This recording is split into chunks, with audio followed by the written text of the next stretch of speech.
Hi everybody, so I'm Henry and I'm from Pixani.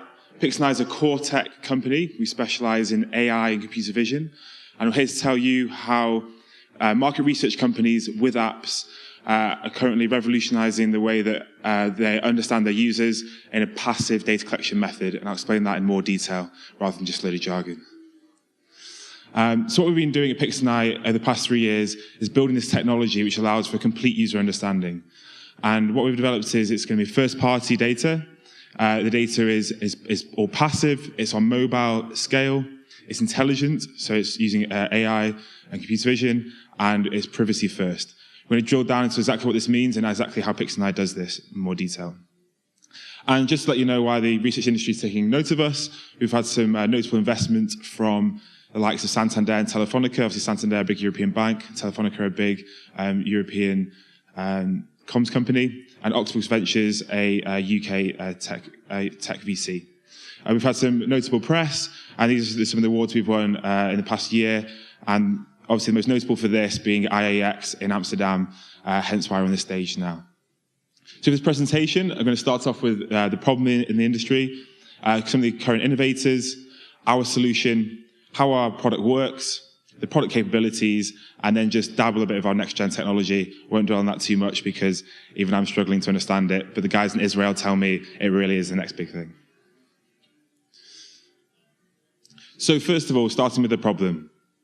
So the challenge of panels and surveys in the industry, the first obvious one is cost.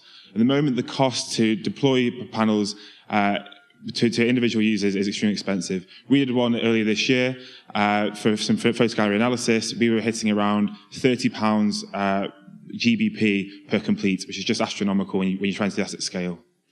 From a time perspective, it's not just time to deploy the surveys, but it's also the time for individual respondents to complete the surveys. From a reliability perspective, how do we know these people are actually answering the correct question? And from a scalability perspective, it's not currently scalable in its current format. So is passive data collection the solution? This is something that's been banded around IIeX in the past few conferences, the past few years. People talking about, and we heard it just two rounds before with a person talking about beacon technology. So there are things out there. There's geolocation, there's browsing patterns, there's time of day, there's social media listening, and accelerometers. However, these are all quite assumption-based. They're inferring from these things that people are certain behaviors. These are all quite generic, quite impersonal. For example, browsing patterns or purchase history. I might be looking for a dress for my girlfriend. Doesn't mean I like dresses. Doesn't mean that I'm a girl. And social media listening, one of the most skewed sources of data out there. There's actually an article a month ago which said that there's more 18-year-olds on Facebook than there actually are in the world, showing that it's not as reliable as people think. Then going to third-party data. There's a fantastic article actually made by Deloitte this year, which I recommend you all read, and it's saying that more than 2/3 of survey respondents stated that third-party data about them was only 0 to 50% accurate. So that's essentially the same as flipping a coin. It's incredibly inaccurate. However, with the General Data Protection Regulation, GDPR in Europe, third-party data, as we know it, won't be here to stay, because this is not user opt-in, and it's just scraping third-party data. So who's going to fill this void? The companies that have dominated, and these won't come as surprises to you guys, within the world over the past few years, are the ones that have really harnessed first-party data. So by understanding their users, they're able to personalize experience, increase that engagement, keep that retention, and not lose their users. The adopters, the people who adopted data well, data practices. John Lewis is a large department store in the UK, obviously Walmart in the US. The commonality between these companies is that they collect and harness first-party data. And this is what we're doing at Pixani. And we do this in a very, very unique way. And we believe the best descriptor, and this is what no one else in the world currently does, is what's in the palm of your hand and in your pocket, that's describing the mundane to the very, very important, from taking a picture of your food to taking a picture of your engagement or your marriage. And this is the best descriptor on mobile today of a real understanding of the user. So yes, Pixani analyzes people's personal photo galleries on their device in order to gain some very, very clever profiling data. And we do this completely anonymously, which I'll go into in more detail. So in terms of the facts, if you essentially zoom out the phone, it's essentially a data set along a timeline. For people take on average 250 photos each month, 2,500 photos on each camera. That's increasing 19% year on year. And really, it's an offline understanding of a user. With around 2% of people's images going on social media, this is the complete picture. This is the 100%. So this is how we do it. We've developed for the past 3 years with our development team in Israel what's called an SDK, a software development kit. This can plug into any mobile app, any research company app, and it teaches the phone's computing power to analyze the photo gallery into a series of probability about that user, which is then taken onto our servers, and then we have some key product capabilities, which I'll explain shortly. Before we go into that, just give you a brief history of computer vision. Just when I say these words, normally people just think it's more jargon, so we'll break it down quite simply. Very simply, computer vision is teaching a computer to imitate what the human eye does. So to see something, to recognize it as an object, and then within that, to infer something from it. So this started in 2008 with object detection from Google. They looked at an image and they were able to say, for example, helmet, skis. Then next came 2010, image recognition. This was to look at images and find similar images which kind of corresponded to this. There's a company in Israel called Superfish, which did this very, very early on in computer vision and AI to help people in retail to purchase a similar product, something they were looking for. In 2013 came image understanding, so being able to tag an image and then infer from that. Again, Google did this. And then most recently, it's where Pixnai comes in.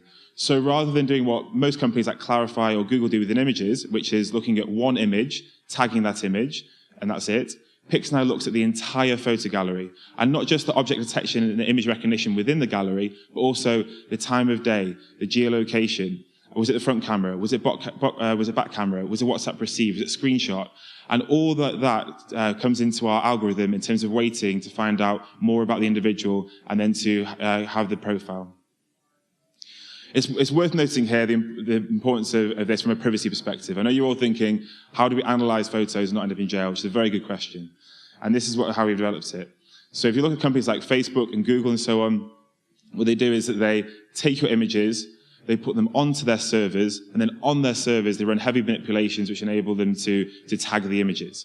At Pixnai, we understood that there's no way we could do this with personal photo galleries. For example, the iCloud scandal that happened where celebrities' images were on the servers, and then from that, people were able to hack in and get the nude images. This has never, ever happened at Pixnai. What Pixnai does is, all this computational power happens on the device. So we analyze the images on the device, no photos going to our servers, no person identifiable information, only a probability about the user. Now let's look at this in kind of a real-world situation. So if you look at through my photos as a human being, you've got my phone out, you had a look, you could see that I'm engaged, that I'm a skier, that I'm a cyclist, and that I'm a dog owner. But to Pixnai, on our servers, this is all we'd ever see. This is essentially a probability. So on the x-axis on the y-axis is probability, and the x-axis is a series of characteristics. So this is how you see it. I'm engaged, so I'm a cyclist, so I'm a skier, and so I'm a dog owner. And so I know GDPR has been mentioned a lot around here. I know in the US, you definitely won't have heard about it as much as we have over in Europe. This is all we've ever heard for the past year. And so Pixnai has had to make sure that we are completely GDPR compliant. So we are the data processor, not the controller. This is first-party data, it's not third-party. So you're truly harnessing the first-party data of your users. No photos of person-identifiable information is captured, and only the profile leaves the device. And this is user opt-in, it's opt-out, it's transparent, and the user has a right to be forgotten. So completely GDPR compliant. So it's going again into how it works. So we have a survey app, the SDK is implemented, we gain the profiling information on the servers, and then it's produced this into a dashboard here, which the companies get access to, and then we have a series of product capabilities, which I'll go into now. Just to touch on our team, so we have our offices in our commercial team in the UK, and our development team in Israel, in Tel Aviv. And these are kind of our AI rock stars. So Nadav was the CTO, is our CTO. He was the head of computer vision at Samsung.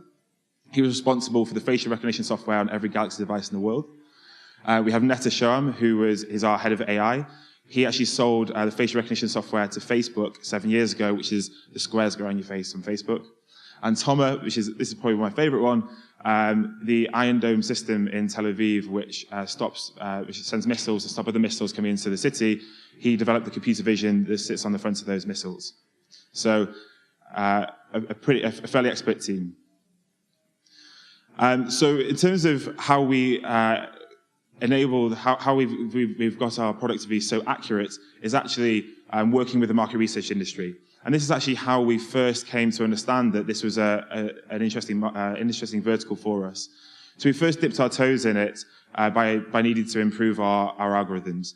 So we've analyzed millions of images, and we've actually now working with companies who are providing actual photo galleries to analyze. And to date, we've had some key partners who have helped us get this far. We've now got accuracy up to, on average, around 85% per characteristic, purely passively, without a user doing anything. And after working with the industry, we started to realize that this passive data collection method is not being used anywhere in the industry, and actually this can bring huge benefits. So the desire for companies to not ask certain questions, but to have a baseline of data. And so respondents can earn incentives by not really doing anything initially. And this allows us, for the market research industry, to have three core products. The first is profiling, second is prediction, and the third is segmentation. So the first is profiling. And this is where we currently have 20 very high accuracy characteristics. We're building a lot more out at the moment. We've got a roadmap of around 150. It reduces survey length, augments current data, and is able to build new characteristics. From a prediction perspective, and this is kind of the exciting stuff, this is stuff that obviously you, as survey respondents, you can't find out until you actually ask these people and that thing is passed. And these are key life events in people's lives. So getting married, having a car, going to buy a car, going to go on a holiday, moving home, having a baby, and so on. So with our Pixnai technology, because we sit on device, we analyze every photo in real time. So if someone's photo galleries go from this, and they change to a new pattern occurring, we can see that person is about to, for example, go move home. So if people's photos go from normal photos to suddenly photos of empty rooms, screenshots of floor plans, photos of houses in different geolocation, we know that person's about to move home. And then brands can push relevant products to those users. In terms of segmenting audiences, because we now have a baseline of information about the users, we know demographics, we have behavioral data, but also we can understand predictive, such as having a baby moving home. Before those users even take the survey, you can segment by them. So for example, if there's a company wants to ask for, let's say for a new gym, then rather than just asking the whole population, you can immediately segment by a certain age group who are sport active, who like yoga, or who like cycling, or whatever it is. So immediately, you're honing in on exactly the users that matter, and you're missing out on, and you're keeping those users engaged. So just a recap on the benefits, it's a passive data collection. It's real-time understanding. So rather than asking one survey now and one survey in a year's time and missing out all that's happened with that user in the interim, because we're on device and we take every photo in real time, we have a complete, continuous understanding of the user. The companies are able to build new characteristics with us, so we can just train a model and deploy that and be able to build new characteristic. It reduces survey length, and you're able to segment audiences instantly. So this is the current capabilities of Pixnai. And just to quickly drop in is our next-gen technology. So this is what we've been looking at since we won it in Amsterdam, IIeX Europe. And the CEO of Google said that the training is still too computationally intensive to perform smartphones. However, we've done some tests and actually proved that at Pixnai we can actually do this. But what does this mean for the market research industry? So currently what we do at Pixnai is we train our models on our servers. We deploy them onto the mobile apps, and the mobile apps then we can predict about certain characteristics of a user.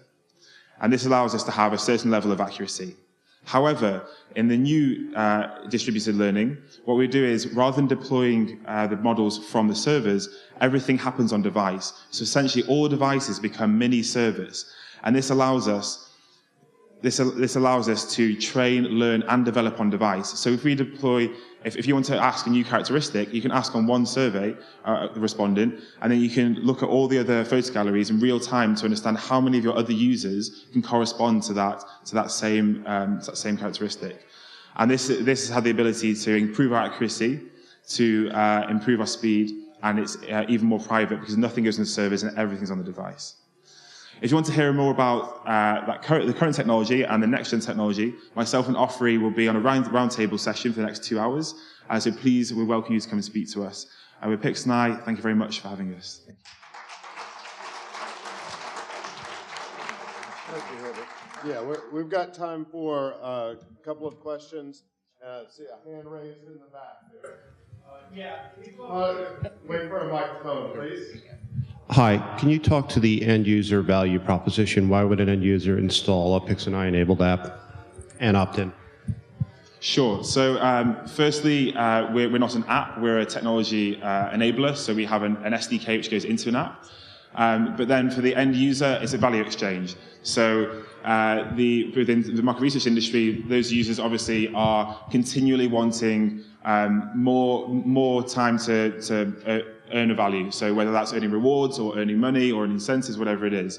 And so this is just another value exchange. Just as if somebody was going to do a 10-minute survey, instead this is give permissions to access your photo gallery, no images will be seen, and in return we'll give you whatever value that company offers. The beauty of this is that user then doesn't need to keep going to his phone and answering surveys. This user can just keep the app on their phone for the next year, 2 years, whatever it is, and continuously earn rewards as we analyze their images in real time. Hi. In the blue shirt here, I'm sorry, in the blue shirt here in the front. Yeah, hi. I don't know if this is a challenge or an opportunity, but in my phone, I'm getting more and more images which are not mine, but they're coming through WhatsApp or other things. Is that something you can distinguish between, and is there an opportunity to extend the understanding beyond yourself to your network? That's a very good question. So the first part of it is, yes, we do understand if it's coming from a different source. So we do the object detection image recognition within the image itself. We do the metadata behind it, so time of day and geolocation, and then also the origin, so front camera, back camera, WhatsApp received. So my brother just had a child. I receive a lot of images through WhatsApp, but the Pix&I software understands that that's from WhatsApp and not my own, and therefore that I'm not a new father. Your other part of the question, is that an opportunity? I think it is, yeah. It's something we haven't looked into at the moment, but I think as the technology evolves to understand your sphere around you, I think it's a very powerful thing to understand your family and close friends and what stage of life they're at as well. So I think it's a very good point. So one more question here in the white shirt. Yeah, hi. What sort of scale of end user adoption are you getting? Is it similar to kind of other passive tracking? And is there like a big skew in the type of people that are willing to let you trawl their visual history? So far, in terms of skew, we actually have a slight skew towards female. But within we're currently around 75% in terms of permission acceptance. We are quite focused at the moment with companies that we have. There's a strict value exchange. So we're doing some other work within industries such as the financial service industry, if people want to understand, if people want to get a cheaper offer on their mortgage, for example, then banks will need to understand if they're about to move home. And that's a clear value exchange, just like it is with the market research industry. We're hoping to to dominate those areas first before then going into other ones where there's a slightly less value exchange. Okay, and actually I saw another question here on this side. Yeah. Can we get a mic over here? Oh, correct, those lights are bright. Yeah, we can't look at you, you're just too bright. Can it be uninstalled by the user since it's not an app? And if a regulator starts thinking about that, what's going to happen? Of course. So the regulators have already thought about that. So in GDPR in Europe, it's important that everyone's completely transparent about not only what the app is tracking about you, but their third-party providers, so the SDKs, or even the APIs, which are part of the app. And so within that, you need to make sure that you're completely transparent and also that you have opt-out, and also not only opt-out, but the right to be forgotten. So you as a user, you could have been opted in for a while. You would have lots of your information, and then you could opt out. They'll still have that information. But then if you then there'll be another button within the app where you can then have the right to be forgotten, and then they can delete all your information and no one will ever know anything about you. So really it's about putting the power back into the hands of the end user, which we completely agree with. And at Pix and I, what we want to do is we want to enable the end user to have that personalized experience and giving them back the power. Great. Thank you.